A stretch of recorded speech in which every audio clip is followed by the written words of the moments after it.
continuing with the 11th chapter of Many Waters by Madeleine L'Engle.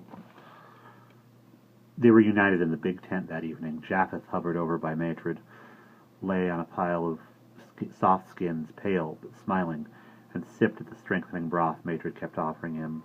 The starved mammoth had been fed and lay curled up with Higgaion and Sella.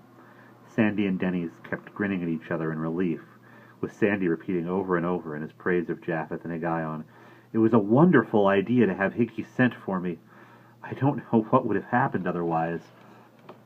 Anna looked subdued. "I am so ashamed that my father and my brother, that my sister should have tried. I thought she liked the sand. I don't know what got into any of them. Can you forgive me?" "It was not your doing, daughter," Noah said gently. "But to think they tried to force you to give up your vineyards, to threaten to kill Sand and Japheth." "Don't dwell on it," Matred said, rubbing ointment, while Holibama had given her into the healing wound on Japheth's side. "Is it over?" Elishaba asked, "or will they try something else? I don't mean your father and brother, Anna, the Nephilim." Nobody answered. Sandy held his bowl out for a refill. "It is so much better than what Tigla cooked for me. I wonder how I could eat the other stuff, even when it was fresh." Then he said, "Rofokale the Nephil used Tigla and her father and brother. They're not nice people, sorry, Anna, but I don't think they'd ever have thought of kidnapping me on their own. If the Nephilim are after Denny's and me, they'll try something else." "But why are they after you?" Japheth demanded. Sandy finished licking his bowl clean. "They know we don't belong here." Noah's fingers moved against his beard. "But you do, both of you. The den made me see that being stubborn was not brave," Matred added. "And you both made Grandfather Lamech's last moons happy ones." Noah had tears in his eyes. "You were to him as his own grandsons. You could have stayed in his own tent without your... He could not have stayed in his own tent without your help. You have become our beloved twins." Matred wiped her eyes with the back of her hand. "And yet, husband, you have said that there is no room for them in the ark." Denny said quickly, "Don't worry, we know we don't belong on the ark. The Nephilim aren't entirely wrong about us," Sandy said, "but we'll be glad to help you build it. We would like to do at least that much for you, because you've been very kind to us." Yaleth and Oholibama sat close together, hands clasped. Oholibama said, "We still have time to be together. It will take at least 2 moons before the ark is finished and ready to stock. And because we have known each other, we can never be entirely separated." Japheth said, "As we can never be completely separated from Grandfather Lamech." Yaleth nodded, pushed back tears. Sandy was safely back with them. Japheth was wounded, but was going to be all right. This was no time for tears. Denny's looked at Japheth and nodded.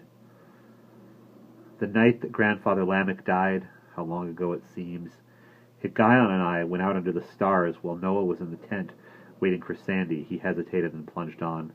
"At the moment that Grandfather Lamech died, the stars held their breaths. And so I know, and then, because he understood, Higgaion and I needed him. And so I knew, and then, because he understood Higgaion and I needed him, Admiral was with us, saying, 'Fear not.'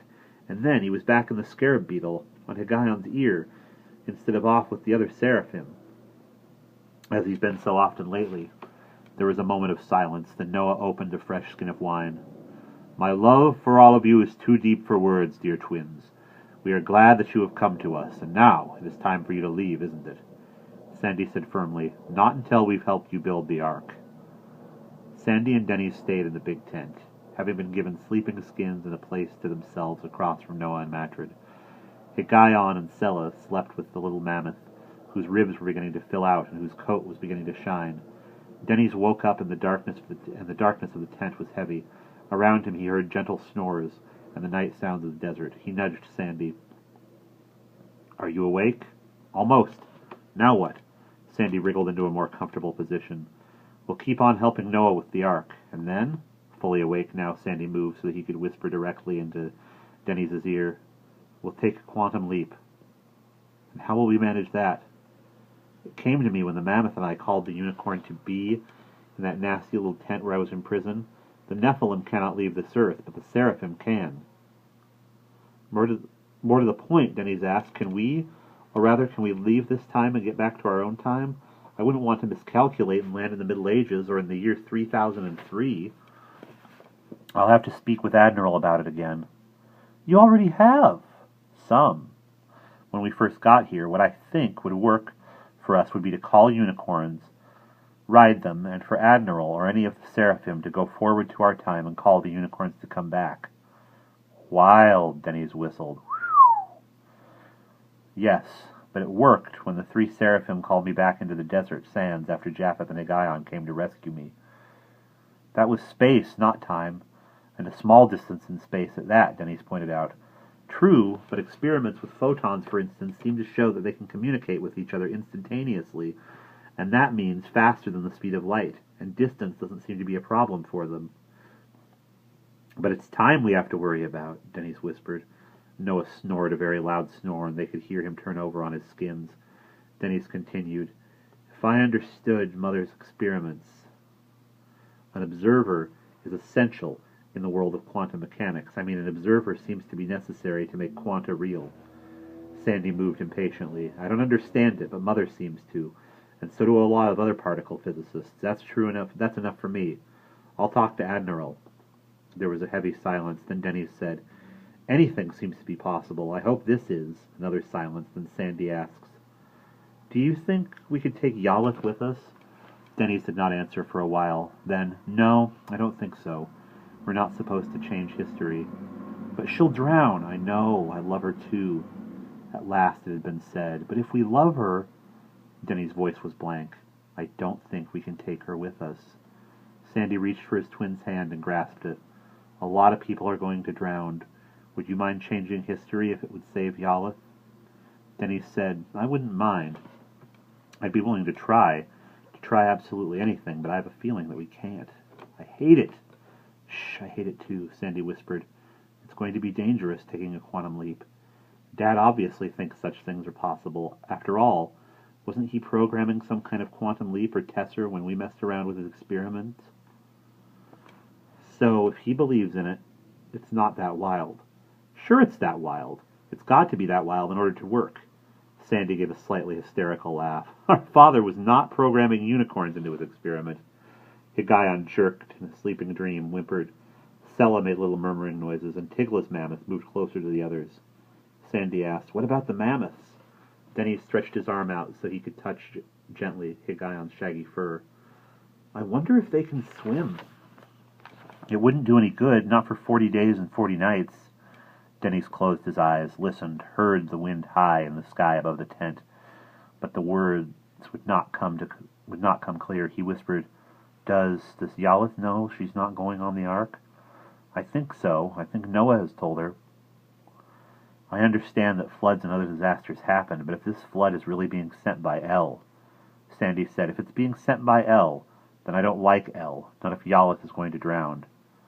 The wind murmured, We aren't sure yet, are we? Denny's asked. I mean, it hasn't happened yet. Yalith isn't in the story, and we don't know what happened to her. Grandfather Lamech truly loved his El, so we can't be sure. Grandfather loved Yalith. She was his very favorite. Grandfather is dead, Sandy said flatly. If we're going to be any use building the ark, we'd better sleep now. The wind wrapped itself about the tent. Sandy slipped quickly into sleep. Denny's lay on his back, listening. The wind's song was gentle and alarming. Although he could not make out the words, he felt the wind calming him, slept. Stupid! Stupid! Uguil, husband of Mala, hissed. Rofocale's contempt came out with a mosquito shrill. The idiots! Almost let the manticore get them! Tigla would have done better by herself, said Eblis, who wanted Yalith. Etriel, sometimes a rat, demanded, What do we do now? The Nephilim were gathered in the darkness of the desert, for once conserving their energies. Namath, still sounding like a vulture, went, Tigla did not, in fact, do better than her father and brother. She got no answers. The young giant did not listen to her. Eliseth, the crocodile green wings, shimmered them in the starlight. She tried. I would have thought the sand would find her irresistible. Why did he reject her? Yalith, Eblis's beautiful red lips lifted in a sneer. Uguil wove his neck in a rhythmic dance. as much cobra as Nephil. You are right, because of Yaleth. But she has no experience, Rofocale shrilled. She is still a child, whereas Tigla... No, Eblis contradicted, purple eyes glittering. Yala is not a child any longer. He wrapped purple wings about himself. Could we have used her? Estelle, sometimes a cockroach, asked doubtfully. If Uguil hadn't married her, we might have been able to use Mala, Yala's sister, said Ezequen, whose host was the skink. Uguil hissed, We all know she's Yala's sister, and my wife, and the mother of my child. Eblis wrapped himself in wings the color of sunset. It is time for us to act. Us, ourselves, Rugziel agreed. It is time we stopped using deputies. Rumjel grimaced. What do you suggest? Nama stretched his neck, naked as a vulture's, and raised his wings to their full span, standing in whiteness of skin, darkness of wing, his feathers the indigo of the bird who was his host. The circle of extinction. Whoever we completely surround, we control. Let us surround the giant twins, Uguil hissed in agreement. Rofocale shrilled in anticipation. Eblis suggested, and let us surround Yalith, since she has foiled our plans. Nameth reproved, the giants first. And that's the end of Chapter 11.